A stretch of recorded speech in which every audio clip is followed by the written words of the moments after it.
Kamareddy DMHO Laxman సింగ్ను పోలీసులు arrest చేసి కోర్టులో హాజరుపరిచారు. లైంగిక వేధింపులతో పాటు అసభ్యకర మాటలతో వేధిస్తున్నట్లు పలువురు మహిళా మెడికల్ ఆఫీసర్లు ఉన్నతాధికారులతో పాటు ఎస్పీకి ఫిర్యాదు చేశారు.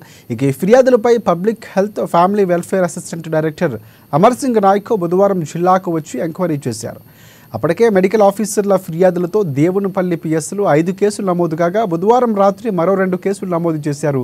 అనంతరం డిఎంహెచ్ఓని అదుపులోకి తీసుకుని కామారెడ్డి కోర్టులో హాజరుపరిచారు. ఇక కేసు విచారణకు సంబంధించి సహకరించాలని, వారంలో ఒకరోజు పోలీస్ స్టేషన్లో హాజరు కావాలని కండిషన్ బెయిల్పై విడిచిపెట్టినట్లు డీఎస్పీ నాగేశ్వరరావు తెలిపారు.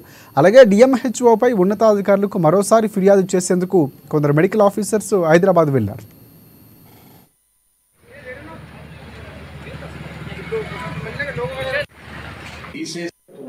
ఉంటా అంటే ఉండు అనుభవిస్తామని చెప్తాం.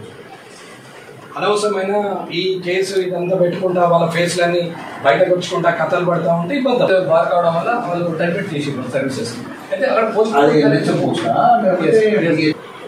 ఇప్పుడు 18 మందిలో మళ్ళీ గవర్నమెంట్